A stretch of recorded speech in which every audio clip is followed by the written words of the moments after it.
हाय दोस्तों, मेरा नाम है आकाश और आज हम बात करने वाले टॉप 5 फ्लेक्सी कैप फंड के बारे में। हाल फिलहाल के समय में अगर आप थोड़े समय पहले जाने की कोशिश करें तो वहां पर स्मॉल कैप बढ़िया परफॉर्म कर रहा था। लेकिन अब स्मार्ट मनी जो है धीरे धीरे करके मिड कैप और फ्लेक्सी कैप कैटेगरी में आ रहा है, जिसके कारण आने वाले समय में फ्लेक्सी कैप और मिड कैप फंड की परफॉर्मेंस जो है बहुत अच्छी हो सकती है। तो चलिए आज हम उन टॉप 5 म्यूचुअल फंड के बारे में बात करने वाले हैं जो कि इस कैटेगरी को बिलोंग करते हैं। अगर आप हमारे इस चैनल में नए तो कृपया करके लाइक सब्सक्राइब एंड शेयर कर लें। तो चलिए अब हम यहाँ पर पहले म्यूचुअल फंड की बात करते हैं जो कि निवेशकों के बीच में बहुत ज्यादा पॉपुलर है। वो है प्रयाग पारिक फंड, जिसके सीईओ है राजीव ठक्कर, और ये जो एक प्रकार से Parag Parikh asset management company manage कर रही है, जो कि एक प्रकार से सोल ओनली एसेट मैनेजमेंट में काम करने का कोशिश कर रही है। अगर हम इसके बीते 5 साल की रिटर्न की बात करें तो ये एनुअलाइज जो है 27% का रिटर्न बना चुका है। और अगर हम इसके एयूएम की बात करें जो कि हो जाता है एसेट अंडर मैनेजमेंट, वो है 1,03,000 करोड़ के आसपास। यहाँ पर अगर हम इसके रेशियो की बात करें तो जैसा कि आप लोग देख पा रहे होंगे, बीटा रेशियो इसका 0.62 है, स्टैंडर्ड डेविएशन जो है 10.24% है, शार्प रेशियो 1.18 है, और पोर्टफोलियो टर्नओवर को देखें तो यहाँ पर एक्सक्लूसिव है 16% का और इंक्लूसिव है 34% का, जो कि एक प्रकार से बताने का कोशिश कर रहा है कि चीजें ठीक है। और पोर्टफोलियो टर्नओवर ये बताने की कोशिश करता है कि यहाँ पर फ्रीक्वेंट शेयर की बाइंग और सेलिंग नहीं चल रही है। चलिए अब हम इसके एसेट एलोकेशन की बात कर लेते हैं। तो यहाँ पर जैसा कि आप लोग देख पा रहे होंगे, यहाँ पर एसेट एलोकेशन में बैंकिंग सेक्टर जो है बहुत टॉप कर गया है। यहाँ पर इस फंड ने अपना लगभग 20% पैसा जो है बैंकिंग सेक्टर में लगा दिया है। फिर हम सेकंड मेजर एलोकेशन की बात करें तो यहाँ पर आ जाता है डेप्थ और मनी मार्केट, जहां पर कि इस फंड ने लगभग 11% का पैसा लगा दिया है। फिर आखिर में तीसरे मेजर एलोकेशन की बात करें तो यह आ जाता है 10% का कैश और करंट इन्वेस्टमेंट में, जिसके कारण एक प्रकार से ये फंड जो है इस मार्केट के डाउन टर्न में अंडर परफॉर्म नहीं किया। और ओवरऑल जब मार्केट गिरी तो ये परफॉर्म जो है स्टेबल रहा, जिसके कारण कि इसका रिटर्न जो है बहुत अच्छा हो जा रहा है, क्योंकि इसका ऑलरेडी जो मैक्सिमम पैसा है वो ट्रेजरी में और बैंकिंग सेक्टर में था, जो कि कुछ समय पहले बहुत कम वैल्यूएशन में मिल रहे थे। और इसी कारण इस फंड ने डाउन टर्न में भी अच्छा खासा परफॉर्म किया है, क्योंकि अगर आप स्टॉक मार्केट की बात करें तो स्टॉक मार्केट में इक्विटी जनरली ज्यादातर गिरी थी, लेकिन यहाँ पर बैंकिंग सेक्टर अच्छा था और बॉन्ड में जो पैसा लगाया गया, जिसके कारण कि इसकी परफॉर्मेंस को प्रोटेक्ट कर दिया गया। इस कारण से एक प्रकार से सबसे अच्छा फंड हो जाता है अपनी इस कैटेगरी में। चलिए अब हम इसके पोर्टफोलियो की बात कर लेते हैं कि पोर्टफोलियो में कैसा एलोकेशन है। तो यहाँ पर आप लोग देख पा रहे होंगे इसका 64% पैसा जो है इंडियन इक्विटी में है। और स्पेशल आर्बिट्राज में बात करें तो यहाँ पर इसका फंड में पैसा है 2.62%। यहाँ पर फॉरेन इक्विटी में भी अच्छा खासा एक्सपोजर है इस फंड का, जो कि लगभग 10.9% यानी कि मोटा मोटा 11% के आसपास है। यहाँ पर सबसे ज्यादा एलोकेशन जो है मेटा में हुआ है, अल्फाबेट में, माइक्रोसॉफ्ट में और अमेजोन में। अगर आप थोड़ा भी अमेरिकन स्टॉक मार्केट को देखते हैं तो वहां पर नेस्डेक ऑल टाइम हाई में और मेटा जो है बहुत अच्छा परफॉर्म कर रहा है, जिसके कारण कि इस फंड का ओवरऑल परफॉर्मेंस जो है बहुत अच्छा हो गया है। फिर हम यहाँ पर डेप्थ और मनी मार्केट की बात करें तो यहाँ पर सभी बैंकों के और पब्लिक सेक्टर बैंक के जो है बहुत अच्छे जो बॉन्ड है, जिसको कि कैटेगरी AAA दिया गया है, उसमें इस फंड ने जो है अपना पैसा इन्वेस्ट किया है। फिर आखिर में तीसरे मेजर एलोकेशन की बात करें तो 1 साल का ट्रेजरी बॉन्ड इन्होंने खरीदा है और लगभग 10% के आसपास इन्होंने कैश में रोक के रखा है, जैसा कि वॉरेन बफेट ने भी कर रहे थे, जिसके कारण कि इनके डाउन साइड जो है प्रोटेक्टेड हो गई थी। चलिए अब हम यहाँ पर आने वाले सेकेंड फंड की बात कर लेते हैं, जो कि आ जाता है HDFC का फ्लेक्सी कैप फंड, जो कि एक प्रकार से इस कैटेगरी में दूसरा बेस्ट परफॉर्मिंग फंड हो जाता है। HDFC फ्लेक्सी कैप फंड एक प्रकार से HDFC AMC के द्वारा मैनेज की जा रही है। HDFC group generally banking sector के लिए ज्यादा फेमस है, लेकिन उसकी एक आर्म है जिसको कहा जाता है HDFC AMC asset management company, वो इस फंड को मैनेज करने का काम करे। इस फंड के फंड मैनेजर की बात करें तो यहाँ पर रोशिन जैन इसके फंड मैनेजर है, जो कि 2022 जुलाई में अपॉइंट किए गए हैं। यहाँ पर अगर हम इसके 5 साल के रिटर्न की बात कर ले तो ये लगभग 29.5% का रिटर्न आ जाता है इसमें। और इसका AUM की बात करें तो वो हो जा रहा है लगभग 75,000 करोड़ के आसपास, जो कि इसकी पॉपुलैरिटी को भी बताने का कोशिश कर। फिर यहाँ पर अगर हम इस फंड के रेशियो की बात करें तो बीटा आ जाता है 0.83, जो कि एक प्रकार से पारंपरिक से स्लाइटली एग्रेसिव बताता है, और स्टैंडर्ड डेविएशन 12.39, जो कि थोड़ा ज़्यादा है। शार्प रेशियो की बात करें तो 1.4% है। पोर्टफोलियो टर्नओवर की बात करें तो लगभग लगभग 28% का एलोकेशन है इसमें, जो कि एक प्रकार से ठीक बताता है। यहाँ पर ये बताने की कोशिश कर रहा है ज़्यादा फ्रीक्वेंट चेंजेस नहीं हो रहे हैं। यहाँ पर अगर हम इंडस्ट्री वाइज एलोकेशन की बात करें तो यहाँ पर बैंकिंग सेक्टर में इन्होंने रिकॉर्ड 35% पैसा जो है बैंकिंग सेक्टर में एलोकेट किया है। उसके बाद लगभग 10% पैसा जो है ऑटोमोबाइल सेक्टर में, और 6.8% पैसा जो है फार्मास्यूटिकल सेक्टर में।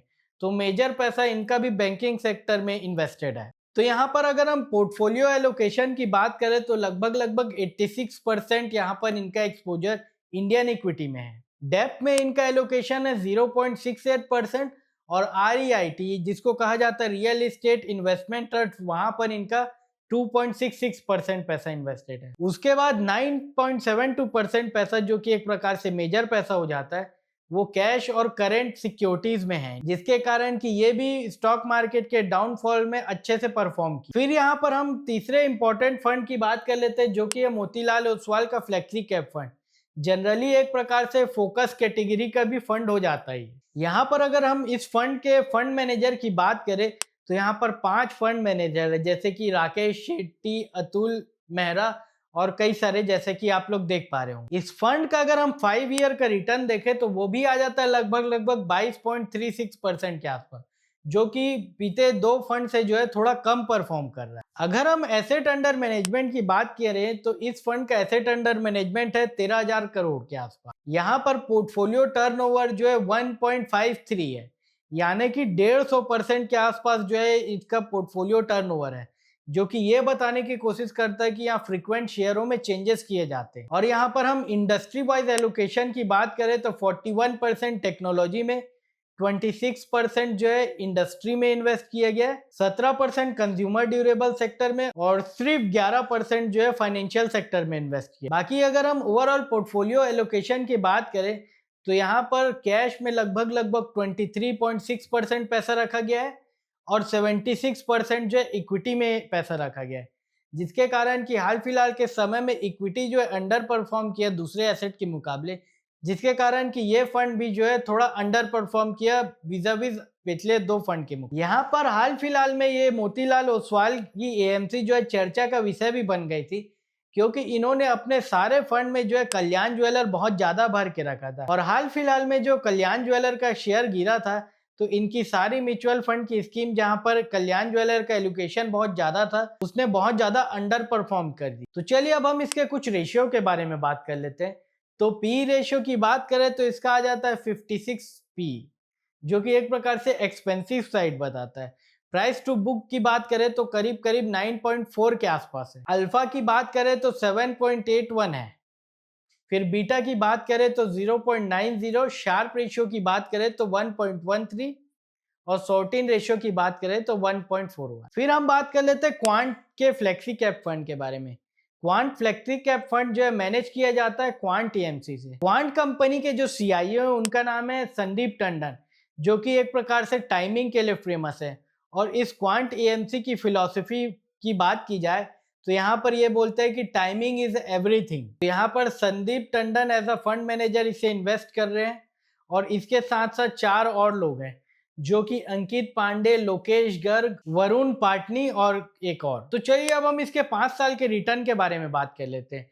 तो इसका रिटर्न भी लगभग लगभग 22.32% के आसपास आ गया, जो कि पहले दूसरे फंड से जो है अंडर परफॉर्म कर रहा है। यहाँ पर इस फंड की अगर एसेट अंडर मैनेजमेंट की बात की जाए तो क्लोज टू क्लोज $1 बिलियन के आसपास, यानी कि 7,100 करोड़ के आसपास ये फंड मैनेज कर रहा है। यहाँ पर फिर अगर हम रेशियो की बात करें तो यहाँ पर शार्प रेशियो 1.57 है, शॉर्टिन रेशियो 3.09 है, और पोर्टफोलियो टर्नओवर की बात करें तो यहाँ पर इसे 3 कैटेगरी में डिवाइड कर दिया गया है, जहाँ पर कि 10% एसेट में 53% टर्नओवर किया जा रहा है, 20% एसेट में 76% एसेट टर्नओवर, और 30 कैटेगरी के एसेट में लगभग लगभग 92% का टर्नओवर, जो कि एक प्रकार से हाई टर्नओवर को बताने की कोशिश करता है।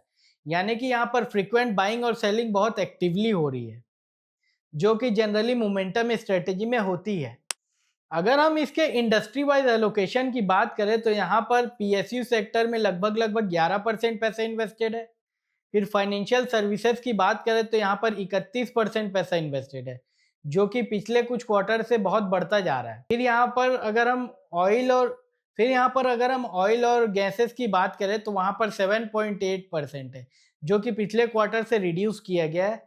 और सेम ऐसा पावर सेक्टर में भी देखा जा रहा है। यहाँ पर अगर हम पोर्टफोलियो लेवल की बात करें तो यहाँ पर इक्विटी में लगभग 98.81% एक्सपोजर है, और यहाँ पर अगर हम मनी मार्केट की बात करें तो 1.19% है, जिसके कारण ये फंड जो है पूरा लाइन हो जाता है स्टॉक मार्केट इंडाइसेस से, जिसके कारण स्टॉक मार्केट जब गिरता है तो ये भी उसके साथ साथ गिरता है।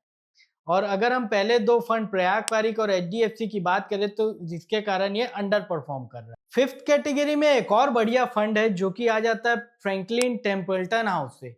फ्रैंकलिन टेम्पल्टन हाउस जो है एसेट मैनेजमेंट कंपनी का, ये अमेरिकन बेस्ड है, जो कि 1947 में इसे अमेरिका में पहली बार फाउंड किया गया था, और उसके इंडियन ऑपरेशन जो है इस फंड को मैनेज करने का काम करते हैं। तो चलिए अब हम फंड मैनेजर की बात कर लेते हैं जो कि इस फ्रैंकलिन टेम्पल्टन के फंड को मैनेज कर रहे हैं।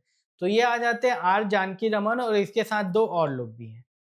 अगर हम एसेट मैनेजमेंट की बात करें तो यहाँ पर ये मैनेज कर रहे हैं लगभग 18,700 करोड़ रुपए के आसपास। अगर हम 5 साल की बात करें बीते तो इस फंड का रिटर्न जो है लगभग 26.64% का रिटर्न है, जो कि एक प्रकार से अच्छा खासा रिटर्न हो जाता है। बीते दो फंड से ये तीसरा कैटेगरी का ठीक रिटर्न आ जाता है। फिर हम अगर इसके रेशियो की बात करें तो बीटा का रेशियो है इसका 0.89 के आसपास। स्टैंडर्ड डेविएशन की बात करें तो यह आ जाता है 3.92 के आसपास, और शार्प रेशियो जो है इसका आ जाता है 1.14 के आसपास। शार्प रेशियो ये बताने की कोशिश करता है कि बेटर रिस्क एडजस्टेड रिटर्न दे रहा है कि नहीं फंड, उसके बारे में। तो यहाँ पर हम अगर पोर्टफोलियो टर्नओवर की बात करें तो वो भी यहाँ पर अच्छा है, जो कि 26.28, यानी कि यहाँ पर फंड मैनेजर जो है अपने शेयरों को लेके लॉन्ग टर्म के लिए रख रहे हैं, जिसके कारण की फ्रीक्वेंट बाइंग सेलिंग नहीं हो रही है, जो कि निवेशकों के लिए एक अच्छा हो जाता है। तो यहाँ पर इंडस्ट्री वाइज एलोकेशन में बैंकिंग सेक्टर सबसे टॉप प्रायोरिटी में, जो कि लगभग 27% पैसा यहाँ इन्वेस्टेड है। फिर अगर हम आईटी सेक्टर की बात करें तो इसका सेकंड मेजर एलोकेशन यहाँ है, जो कि 8.79%। फिर अगर टेलीकॉम सेक्टर की हम बात करें तो यहाँ पर आ जाता है 5.78% के आसपास। फिर हम अगर पोर्टफोलियो लेवल के एलोकेशन की बात करें तो 92% पैसा जो है यहाँ पर इंडियन इक्विटी में इन्वेस्टेड है, और रेस्ट 6.87% पैसा जो है कैश में और शॉर्ट टर्म चीजों में इन्वेस्टेड है। और यहाँ पर हम डेप्थ के पोर्टफोलियो की अगर बात करें तो इसका डेप्थ पोर्टफोलियो जो है वहां पर लगभग 10% का एलोकेशन है, जहां पर कि इनका सारा का सारा पैसा जो है गवर्नमेंट रिलेटेड बॉन्ड में है, जो कि एक प्रकार से बहुत सेफ रिटर्न प्रोवाइड करने की कोशिश। तो चलिए अब हम इसे कंक्लूड करने की बात करते हैं। तो जैसा कि हमने यहाँ पर 5 टॉप 5 म्यूचुअल फंड के बारे में बात किया, जो कि अलग अलग फंड हाउस के द्वारा आती हैं, वहाँ पर प्रयाग पारिक और एचडीएफसी ने बहुत अच्छा परफॉर्म किया है, और इसके बाद जो है फ्रैंकलिन टेम्पल्टन, एक प्रकार से इनका भी प्रोसेस अच्छा लगता है। अगर मेरी बात की जाए मैं किस में इन्वेस्ट करूंगा, तो मैं सबसे पहले रैंकिंग दूंगा प्रयाग पारिक म्यूचुअल फंड को, उसके बाद एचडीएफसी को, और आखिर में फ्रैंकलिन टेम्पल्टन को, और उसके बाद जो है क्वांट को, फिर मोतीलाल ओसवाल को। क्योंकि अगर शुरू के 3 एएमसी की अगर हम बात करें, जिसके कि अभी हमने डिस्कस किया, वहां पर उनका प्रोसेस जो है बहुत अच्छा है, और लॉन्ग टर्म में प्रोसेस विन करता है, ना कि फ्रीक्वेंट शेयर चेंजेस से। और ये सारे परफॉर्मेंस जो है लगातार स्टॉक मार्केट में चेंज होते रहेंगे, जिसके कारण कि फंड की परफॉर्मेंस जो है बदलती रहेगी, और आप अगर कोई भी फंड लिए तो उसमें लॉन्ग टर्म में बैठने में ही ज़्यादा भलाई है। तो आज के लिए बस इतना ही दोस्तों। अगर आपको कुछ और जानकारी चाहिए तो आप कमेंट करके बताएं। ऐसी और एक्साइटिंग जानकारी जानने के लिए हमारे चैनल को आप लाइक, सब्सक्राइब एंड शेयर करें। धन्यवाद।